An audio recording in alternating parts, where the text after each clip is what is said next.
Julius Malema is one of the most spoken about politicians in South Africa. And what's also been spoken about a lot is his business dealings. How does a politician who's never sat in a very important seat in the country with a party that's the fourth biggest in the country manage to amass the wealth that he has amassed? Now we've got a book that details his business dealings and all the questions that they raise. Joining us today is the author of the book, Malema, Money, Power, Patronage, which I recommend that everybody gets and reads. The co-authors of this book, Micah Reddy, is with us today. He wrote this book together with Pauli van Wyk. So enjoy this interview, and before we start, support Pace Car Rental that keep the State of the Nation on air. Remember, if you go to their website, you get a discount when you rent a car from Pace Car Rental. Micah, welcome to the State of the Nation. It's so good to have you here. Thanks, Mike. Thanks for the invite. And well done on writing this book, which is being spoken about widely. Malema, Money, Power, Patronage. And it reads a little bit like almost like a police file, isn't it? It's a real, that's what we've been told. It's a real sort of close look at Julius Malema. I always sort of struggle to get these words out of my mouth, Commander-in-Chief. That's like when you called yourself, like Colonel Sanders was never in the army, but he gave himself the name Colonel. Like, you can do it. But you can call yourself the Commander-in-Chief. Okay, he's the Commander-in-Chief of the Economic Freedom Fighters. And it seems that, judging by a lot of his actions, that the only economic freedom has been for Julius Malema. There's reams of evidence that he's quite good at handling his own affairs. Yeah, well, let's say he has liberated himself very successfully from the shackles of poverty. He has a very interesting life. I mean, he is really in many ways, I suppose you could say, a self-made man. He didn't come from extreme poverty, and he's a very gifted politician. There's no doubt. The problem, of course, as this book documents in 350 odd pages, is that much of that wealth is ill-gotten. And you know, it goes back a very long way. Malema's various schemes have been very diverse, he's very sprawling, and they go back to a time when he was very young. He's still a relatively young politician, but in his illustrious, albeit fairly short career, his schemes, his very questionable schemes, some of which we would argue are outright fraudulent and corrupt, have been extensive. So when he was in the youth league, he sort of cut his teeth on tenders. A lot of those are largely forgotten about. They're relatively small fry issues now in the greater scheme of things. You know, with hindsight. But you know, when he was in the youth league as this rising star, his income rocketed, vastly outstripping what he could have legitimately earned, and that soon got SARS on his trail. He was involved in all sorts of relatively what now look like relatively minor schemes in Limpopo, various tenders that were awarded under highly questionable circumstances, and dished out to his fronts and his political pals, politically connected businessmen in Limpopo. He was a major power player in Limpopo when he was in the youth league. Him together with Premier at the time, Castle Matale. They seem to have a very close relationship. Yes, his rise was very much pegged to Matale's in the early days in Limpopo. And there were all these various tenders that are now largely forgotten about. You know, they're old history now. But for instance, school feeding schemes in which various of his close associates were involved. That scheme was awarded to a whole lot of different companies, disproportionately friends of Malema's, and they were, you know, a lot of those jobs were ultimately botched. So kids were going hungry. the state was being fleeced by these politically connected contractors. There were schemes around supplying labels for medicines, to the department, I think would have been the provincial health department, if I'm not mistaken. There were construction schemes. Then came On Point. On Point was a big one, where the provincial government was absolutely fleeced through this, what they call project management unit. So basically what happened was the Limpopo Department of Roads and Transport outsourced procurement to Malema, to this Malema-linked company, On Point, and On Point just, led the department dry and awarded tenders. It was then in charge of awarding tenders.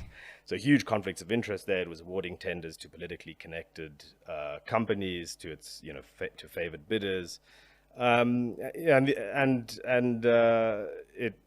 it started off corrupt, and everything that flowed from there was corrupt. And then there was sort of insider trading stuff, and Malema and his cronies basically ended up sort of pushing out some of their business partners, and we're talking big sums here. The public protector investigated On Point and said it looked like fraud and corruption, and that was the basis for a criminal trial that ultimately went nowhere. And then after On Point, there was VBS, and then there was the metros. But if we go back to the public protector, there was Julius Malema. Yes. And then, of course, her successor ended up joining the EFF, which goes to show where how far that would go within the public protector realm. I mean, if you had Julius Malema writing about it, her successor then not only doesn't finish the job, but ends up in his party, which goes to show that you're politically connected when you can do that. Well, exactly, and that's what the book tries to show is, why is it that a politician who has been involved in so many scandals that we would say are in some cases outright criminal. He was criminally charged. Why have these cases gone nowhere? Why have these investigations hit dead ends? We say that this isn't a biography of Malema. We're trying to tell a story about money and politics in South Africa through the case study of Malema. He's a fascinating case study precisely because, well, aside from being a very colorful politician, he's involved in this vast array of different scandals. Yes. He's incredibly scandal prone from when he's a young politician up until now. Yeah. Of course. And with every successive scandal, there's been a failure to hold him account. Yes. And it's not like there's no paper trail. We're talking about the properties that he owns, at least 10 of them. This is the frustrating thing, is that, and that's what we lay out in the book, is the paper trail here. And a lot of the time, investigations don't even start. When they do, they are botched, or the prosecutorial processes are botched. Or in the case of SARS, SARS had a very, very compelling, very strong case against him. They unearthed millions and millions of undisclosed, unaccounted for, monies. Yes. Of Malema's that he's tried to explain away as political donations, but his tone kept changing. His justifications, his excuses, kept changing. But that's what we try to show, is that there is ample evidence out there. Why is it that he hasn't been prosecuted? Why has he not been held to account? Yeah. And all along the way, there are broken systems. So, I mean, SARS was this leading revenue service. Of course, it was gutted under Jacob Zuma, and it takes a long time to build up an institution like that. But as Zuma showed, it can be gutted overnight. And so that, I think SARS is still trying to regain some of that capacity. It's come a long way. But the case against Malema looked really compelling. It looked, from the outside at least, watertight, and suddenly that case just disappeared. Right? It was withdrawn at the last minute, and we don't know where that's gone. Yeah. The Hawks, I mean, so much has been said about the Hawks and the NPA, especially again since Zuma's time. The Reddy has tried to reinstate charges, the on-point charges, because they were thrown out on a technicality, basically. But they could be reinstated. And the Hawks have always said, or the NPA has always said, they're looking at reinstating. But they haven't given an adequate answer as to why the case hasn't been reinstated. And then, when we look at the municipal corruption, for instance, the Tshwane fleet deal, Yes. I would say that was outright fraudulent, and he benefited from that to the tune of millions. But I don't even know of an investigation underway in regards to that particular case. Yeah, but the same deal was replicated in Johannesburg, wasn't it? Yeah, but the Tshwane fleet deal there was more evidence for it. It was absolutely damning. The tender was outright fraudulent. The incumbent contractor who was then re-awarded a portion of the tender completely gamed the system with inside help. It was a guy called Hendrik Kganyago. He had various companies, but BBT, Balimi Barui Trading, was one of his main companies that got a massive slice of this tender. And he completely gamed the system. I won't go into all the details now. It gets quite complicated, but he fleeced the city of Tshwane quite brazenly. And it was clear from the timing of all these payments that Malema was being paid in connection with this deal, this brazenly fraudulent deal, at a time when he is in parliament, he's an elected representative. So, why has there been no investigation around that? The city willingly allowed itself to be ripped off for a very long time. We pointed all of this out to them when we sent questions to them and tried to understand what was going on.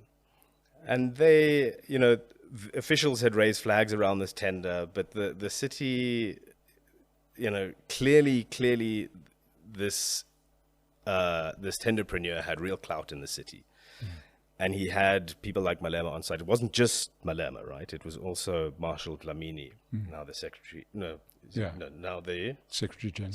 The SG, who was, is he Secretary General? He was Secretary General in 2019. Okay. It's just, the last elections, I can't remember whether he was got another position. But anyway, he's always been very close to Malema, but he was key in the metros, this key kind of fixer. And he benefited from this deal.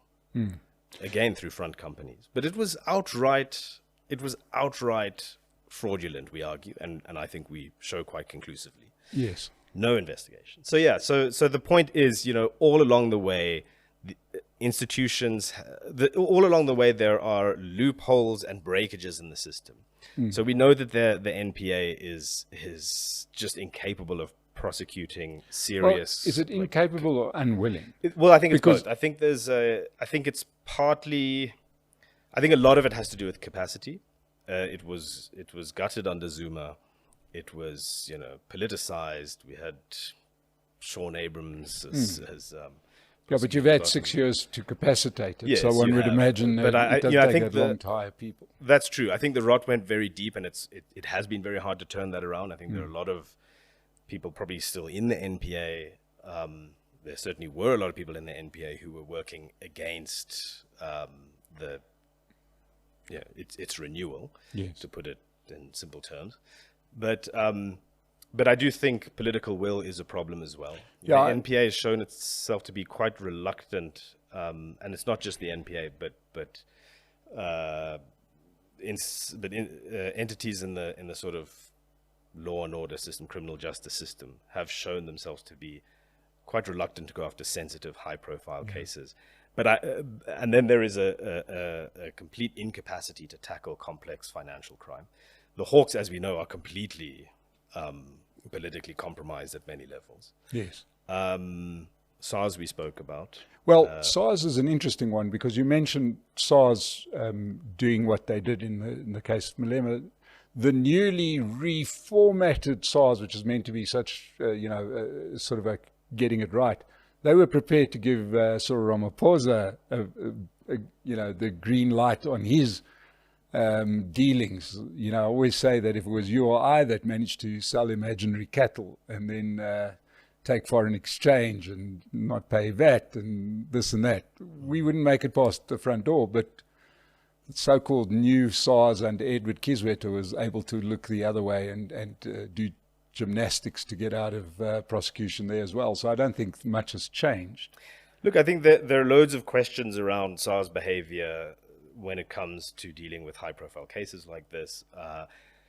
There was a time when SARS was going very seriously after Malema. He was in their crosshairs. They, took him to there were various legal proceedings. They'd attached assets of his, as I mentioned. They had shone a light on all this unaccounted for income, millions and millions and millions, increasing every year at during his rise in the ANC Youth League. His political trajectory completely, tracked with this exponential rise in his. But they were going after him, and then this case suddenly disappeared. I think part of the problem also is a lack of. It's not just a lack of independence, but a lack of sort of interoperability. These institutions often don't seem to work in a coordinated way. There's a lack of coordination between, SARS and the NPA and the Hawks, and I think that perhaps, look, I'm no expert in this field. This is getting too much into the sort of weeds of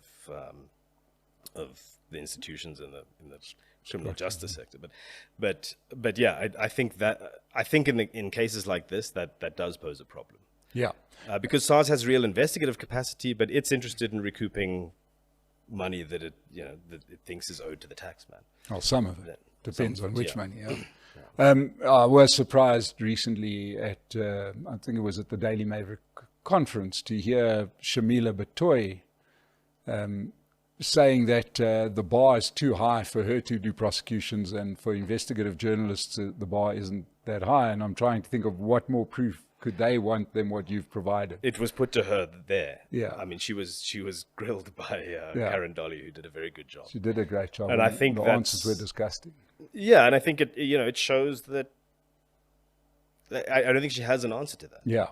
In certain cases in that book, and there have been countless journalistic exposés. This is beyond Malema, of course, where the evidence is really compelling.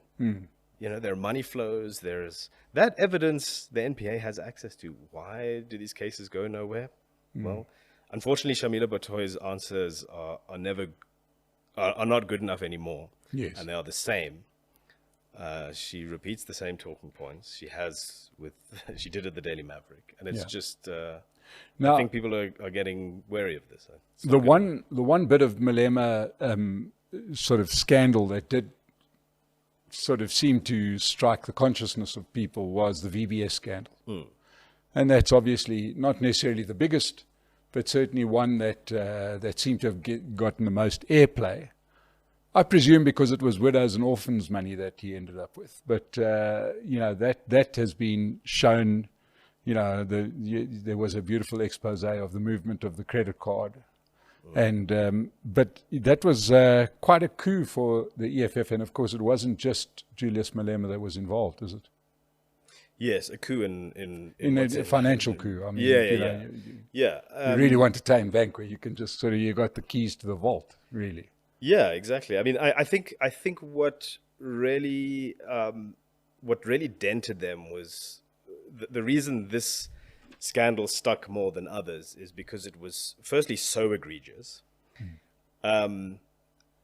It's a bank robbery we're talking about, right? A bank heist, and it affected in such a clear-cut way the very people that Malema claims to be a voice for. Right. I mean, we're talking about Stokvels and poor pensioners in rural Limpopo who were hit hardest by this. And this bank that was meant to financially empower the poor in his stronghold of Limpopo was robbed in this elaborate scheme with the complicity of leading politicians and power brokers in Limpopo, Malema and Floyd Shivambu among them. So yes, I think it was such a stark, such a kind of clear-cut case that it really did dent their credibility, not only in the eyes of those who, you know, are Malema's detractors, but among people who would otherwise be quite sympathetic to him and his.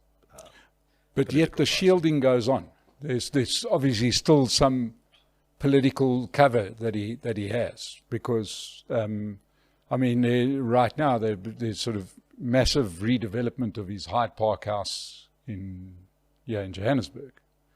Yeah, and that's open for the world to see, isn't it? Yeah, I mean, he's still a very influential power broker. He has an extensive, you know, political network. He's politically powerful. And I think, you know, among his diehard supporters, it was sort of easy enough to shrug this off. Malema has a way of shrugging off a lot of these corruption allegations and scandals around him by just sort of pretending to be this Robin Hood. You know, the journalists who bring up these scandals or who investigate them are just dismissed as Stratcom agents. And he's been, I mean, as this age of sort of hypercharged disinformation and, you know, social media has shown us, it's very easy to spin a conspiracy and to give that conspiracy legs. And so he's very good at deflection and at presenting himself as a kind of political martyr, as being persecuted because he argues, because he's a champion of radical redistribution and radical politics. So he's very good at presenting himself in that way. And I think certainly there is a kind of die-hard core of EFF supporters who will back him no matter what. But there are a lot of people who, you know, miss the sort of the kind of nuances and who are easily sort of persuaded by the kinds of by his rhetoric, basically. Now, you mentioned there, you say it is you know, powerful politician, and I'm very curious when people say that. He's leader at best of what was once the third biggest, now the fourth biggest political party that's got less than 10%. We wouldn't be sitting here saying John Steenhuisen is a powerful politician, right? I'm saying if this book was around some kind of malfeasance of John Steenhuisen, he'd be in jail already. That power that he has clearly is not derived from his EFF power, because that's just not big enough to make that claim, or you know. Yeah, that's true. I think it's a complicated thing because it doesn't translate directly to his electoral support. The EFF, as you mentioned, is a relatively minor party, especially now after the rise of MK. It is partly that, I mean, it's still a significant player on the political landscape if you look at not just, you know, the seats in parliament, but how the party can mobilize, can rally a crowd, can fill stadiums in ways that even the ANC struggles to do nowadays. So part of it derives from the fact that the EFF, even though it is the fourth largest party in parliament, part of it derives from the fact that the EFF is still influential, but it's also about his absolute stranglehold on that party in a way that doesn't apply to, say, the DA. You know, the EFF is often labeled a cult, and he's sort of, you know, labeled this cult leader. And there's some truth in that, in the sense that he has and we saw this with the fallout between him and Shivambu, he has an absolute iron grip on that party. It's also that he is influential beyond just the party. Sure. So he retains... He seems to have a stranglehold over the ANC. That's the thing that is really interesting to me. He definitely has I mean, I think it's been significantly undercut now, but he has real influence within the ANC, within certain factions of it. He's very good at, I think, at sort of playing, at sort of weaponizing internal ANC factionalism. And I think, you know, again, this is something that's been undercut significantly. He even been quite candid about this, but he had a very extensive patronage network that underpinned not just his party but his own sort of political foundations. So he had very influential businessmen on his side. This was especially true when the EFF was ascendant, when it was this kind of growing political force, increasingly influential. I think he's lost a lot of that a lot of that patronage support, and I think the party's probably lost a lot of resources. But he still has some access to some very significant checkbooks. I mean, the metros, Johannesburg, Tshwane, Kuruleni, he seems to lead the ANC by the nose in those. Well, that's the thing. I think that the case of Johannesburg and Tshwane as well highlighted so well. In Johannesburg, he wasn't even the EFF weren't in formal coalition with the DA, but they had a real influence over Mashaba. Mashaba seemed to bend over backwards for the EFF to appease his unofficial coalition partners. They even called him proudly the EFF mayor. Yeah. And it led to a falling out between Mashaba and his party. So he is very successful at sort of exploiting the unknown, exploiting this new kind of messiness of coalition politics that's becoming the new normal. He kind of pioneered that in Johannesburg. And I think that also explains a lot of his power, is how he was able to manipulate different factions and sides. And he's an expert power broker. And I think that's partly what makes him so interesting to write about, partly why we chose him as a kind of case study. There are many reasons we did, but that was one reason, is how expertly he's able to navigate politics and navigate the sort of inter-party politics. Not just how he maintains a stranglehold on the EFF, and it's not just about the raw sort of political force of the EFF. It's how the EFF, it's what you do with it. Forges alliances, and they can be, and I think in that way he is ruthlessly expedient. And it explains a lot of his power, what he was able to do in Johannesburg and Tshwane. And I think but I think this is going to be what in large part sustains him politically going forward. We're entering a new era of coalition politics, and he is very good at exploiting opportunity. And this new politics presents a lot of opportunity for smaller parties to wield outsized influence. Now, and I know you're not a legal expert, but you've had to do a lot of investigative work here to produce this book. Do you see things changing in South Africa at all? We're seeing the Madlanga Commission, which seems to be heading rapidly towards rehashing a lot of the stuff that came out in the Zondo Commission, but with a public that's less tolerant to this kind of thing because the economy is doing really badly. Do you see a change where these kind of criminal networks are actually brought under control, or do you think it'll just carry on? Do you think people like Malema will just keep on keeping on? Now you're asking me to stare into a crystal ball. I don't know. I mean, I think what these endless commissions show us, and what these various journalistic exposés and so on show us, is that state capture wasn't this centralized thing around Zuma and the Guptas only, right? I mean, it was there was that, but it has sort of trickled down. There is state capture at so many different levels.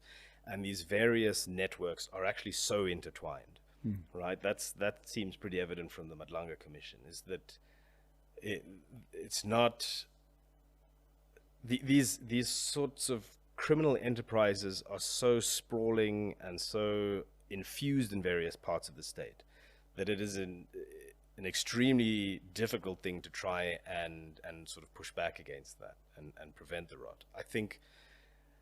So that's what makes it very difficult, is that state capture has now become so diffuse, so normalized, that so many different layers of the state, from the capillaries of local government, from competition around local tenders and positions for councillors and that sort of thing, right up to the commanding heights of the economy and state-owned entities and so because of all these sort of interlocking networks, that's had a hugely corrosive effect on institutions of accountability.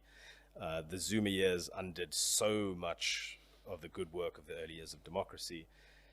But I do think that there is a growing recognition that, that political will needs to be found, that there's massive sort of popular anger at this. Yeah. And it's denting, obviously, the ANC's image. The ANC is slumped hugely, as we all know, in the polls.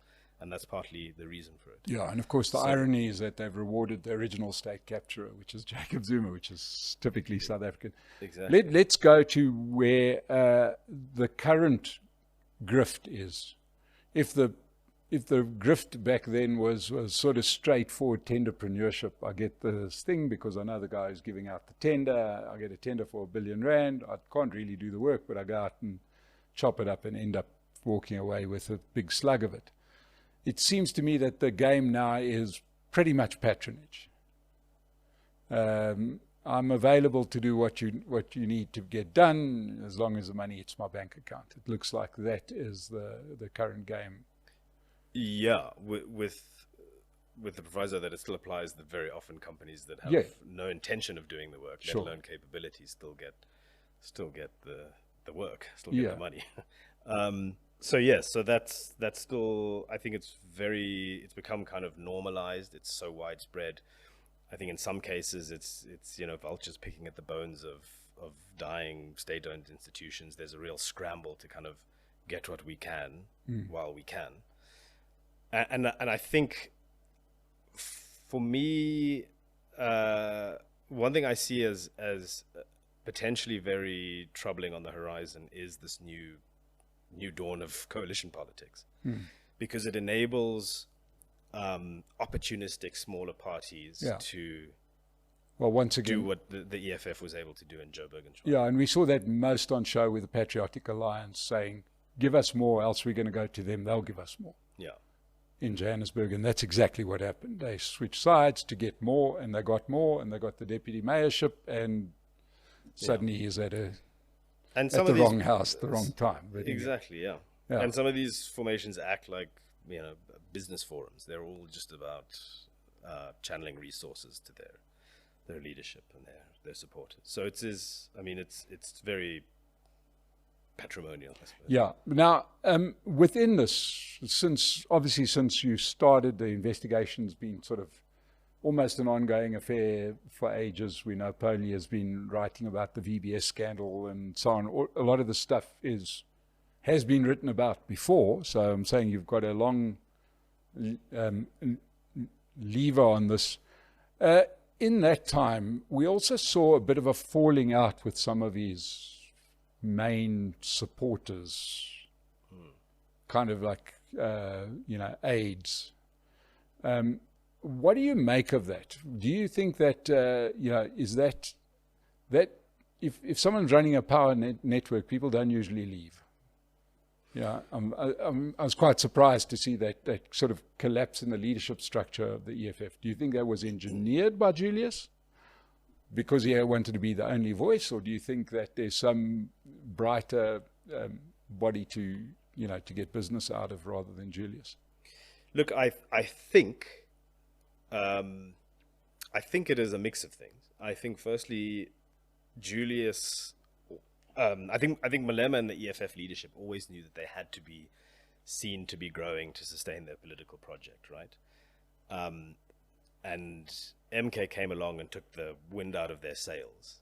And so Malema had surrounded himself with a lot of opportunists, I think. Although I think, a lot of the EFF leadership are sort of deeply ideologically committed to the party project. I think someone like Floyd Shivambu has shown himself to be first and foremost an opportunist. And he was, there was a lot in the lead up to the election that suggested a falling out that suggested at some point something would come to a head between Shivambu and Malema. So there was a lot of kind of coded language around the EFF's big birthday bash, where Malema, sort of threatened challenges and that sort of thing. And then matters came to a head when the elections happened and the rise of the MK party. And I think that presented an opportunity for greater internal dissent. At least that's probably how Malema perceived it. And I think because he had built this party that was so personalized, so built around the sort of personality of the commander-in-chief, he had, in some ways it is cult-like. It is a little bit cult. I think a lot of the critique of the EFF is not entirely fair, but I do think that it was centered around this personality, around this charismatic leader, who became increasingly paranoid about about his sort of position within the party, about this thing that he had, as he saw it, created, and that led to the falling out between him and Shivambu. I think he saw Shivambu as a threat. He saw Ndlozi, who was very, charismatic and had he had some sort of a following within the party. And so Malema became, I do think he became increasingly paranoid. And when he saw what the MK party had done, remember there was that whole entente between him and Zuma. But then he started to see Zuma as the biggest threat to the EFF. He was very open about that. And when he saw sort of power slipping away from his party, he was quick to it's a classic case of the dictator syndrome. He was quick to sort of blame those around him and see conspiracy in the shadows. And so, that led to the falling out with Shivambu. And I think Shivambu felt like he was living under Malema's shadow, and he saw a sweeter opportunity. We've sort of tried to get at what it was that finally pushed Shivambu to leave, because he wasn't pushed out by Malema, it seems. He may have felt increasingly sort of under Malema's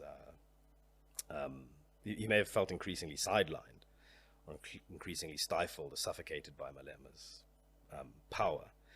But I think he also is an opportunist, and he saw greener pastures in the MK, the land of opportunists. Yeah, sure. And of course, to write a book like this around MK would be redundant, because they don't even hide the fact that their roots are already, we know where their roots are. So yes, in some ways it would be a waste of paper, right? To write we've got probably 16 books here about the roots of MK, so we know exactly what they stand for. Micah, we were talking just before we started, and I want to just sort of close on this. And I know you're here to talk about the book, which we've done, but also to talk about the attraction, this allure, the fact that we can't look away from Malema, which is very, very true. He's a charismatic guy. He's a thunderous orator. He reads the mood really well, maybe because he comes. Let's put it this way: he's got his angry man shtick down to fine art. I was saying that that I'm not convinced that they have any interest in downtrodden South Africans, because all of their actions seem to betray that. You disagreed with me. You said that he is a champion of the poor, because every action I ever see is it's like the joke is economic freedom, right? That's like, let's sit around and let's call it Monty Python's Flying Circus. How ridiculous can we call it? He's like the opposite of economic freedom. He's sort of saying economic servitude for the rest of your life. Only one person can be in charge. It's me. You'll never own land. You'll never own your business. You'll never get rich, etc. That's really their mantra. Yeah. So look, I'm not sure I'd go so far as to call him the champion of the poor. Yeah. He's a self-styled champion of the poor. But, I think Malema, we're all complex human beings, and we're all full of contradictions, and politicians are particularly prone to being full of contradictions. And yes, Malema is opportunistic. He's many times a hypocrite. But I do think, despite all his flaws and his many scandals and, what I would argue is, many instances of outright corruption, including cases that have very negatively impacted the people he claims to speak for. Despite all of that, I do still think that he is a more sincere politician than a lot of other, to put it bluntly, crooked politicians. Yeah. I think there is a genuineness in Malema. I think he really does harbor a deep respect, love of, of ordinary, poor, working class, black South Africans. I think he genuinely sees himself as a champion of their interests, and he is a very eloquent spokesperson for the interests of ordinary, poor black South Africans. We may disagree with how he packages that and the rhetoric and the framing of that, and his political vision for the country. But I think as radical politicians go, there is a genuineness there, and it's partly because he does come from that background, right? He comes from deep poverty. He's experienced real structural racism and poverty, and so that has genuinely shaped his political view, I think. But he has taken positions also that are very unpopular. And I think he has done that out of a sort of sense of political principle. I think we have to be fair to him. So, for instance, his stance on xenophobia or his stance on LGBTQ rights. These are not popular positions. Certainly not among his constituency, the people he is competing for votes among, and they're not popular positions within South African society at large. And he has generally been very consistent in sticking to those positions despite the political costs. And it is very easy for politicians, to resort to all sorts of kind of dog whistling and populist positions just to get votes, basically, which in many ways he has avoided. And as I said, it has come at some political cost, I think. He's constantly berated by South Africans for his attitude to immigration. And I think he holds that attitude because he is a committed Pan-Africanist. And again, we may criticize a lot of his policies. We may criticize, his detractors will criticize policies around nationalization, around land reform, around housing, around all sorts of things. But that radical politics, I do think, comes from a real deeply held positions of principle, and I think that's what also makes him interesting to write about. And I think, I was somewhat sympathetic to him before I wrote the book, and I think when you really kind of dig into his life and his political trajectory, it's hard not to feel some sort of sympathy. Which is not in any way to discount his many scandals and his many corruption scandals and so on. And I think in many ways he is a dangerous politician. He treats the Constitution in very expedient ways. I think he is in many ways a threat to democracy.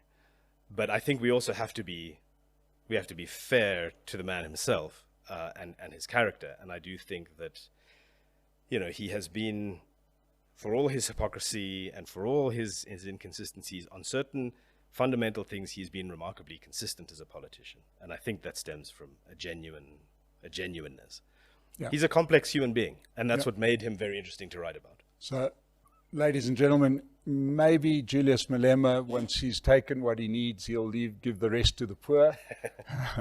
Micah Reddy, I thank you so much for this book, which I think is reading for anybody, very important reading for anybody who has an interest in South African politics. We need to know what we're dealing with. And these, as we know already from the VBS scandal, from On Point Engineering, many of these claims will not go away, regardless of what we see, and they will stay with this man forever. We know that Jacob Zuma's scandal stayed with him forever, but it hasn't impeded his political progress. But go out, buy this book, have a read, see where we are, see what's different between Julius Malema and the millions of books that we have here written about Jacob Zuma. And you can tell me why you think he's so popular in the comments below. Micah Reddy, thank you so much for joining us. To everybody out there, subscribe to the channel, then go buy the book, and we'll see you again on the State of the Nation. When it comes to getting around South Africa, Pace Car Rental makes it easy. Whether it's a quick run to the airport, a month-long rental for business, or a vehicle to help grow your hustle, Pace has the right wheels right when you need them. With a wide range of reliable cars, vans and bakkies, flexible rental terms, and friendly service you can count on, South Africans trust Pace to keep them moving. Plus, use promo code SONA and get a special discount on your next rental, because every journey deserves a head start. Reliable, affordable, proudly local. Pace Car Rental.